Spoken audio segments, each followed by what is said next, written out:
In the Newsweek opinion piece, the authors defend President Donald Trump's new aluminum and steel tariffs as a move to put American workers first. This argument is not new. It's the same nationalist economic rhetoric that has been used for decades to justify protectionist policies. While tariffs can shield domestic industries in the short term, they often backfire by increasing costs for American businesses, harming international trade relationships, and ultimately burdening consumers. A tariff is essentially a tax on imported goods. When the U.S. imposes tariffs on steel and aluminum, foreign producers must pay extra or, in most cases, charge extra to sell their materials in the American market. This, in theory, makes domestically produced steel and aluminum more competitive.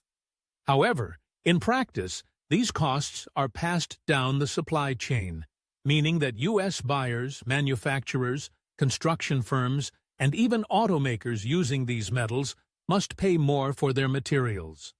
For example, if an American company making cars or appliances must pay higher prices for steel, they will either raise their prices, making their products less competitive domestically and abroad, or cut costs elsewhere, often by reducing workforce or lowering wages. The logic behind protectionist tariffs assumes that domestic manufacturers will simply fill the gap left by reduced imports. But this is naive. Many American companies depend on global supply chains, and they can't suddenly switch to domestic steel or aluminum producers without suffering major cost increases.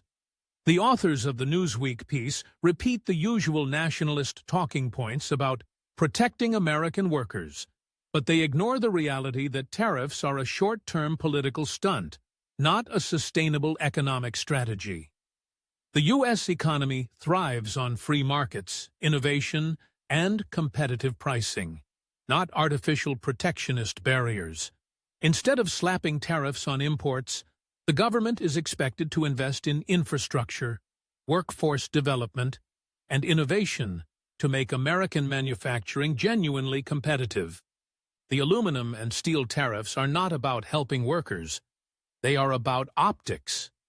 They play well with a political base that believes in economic nationalism, but they ignore the broader consequences on the economy.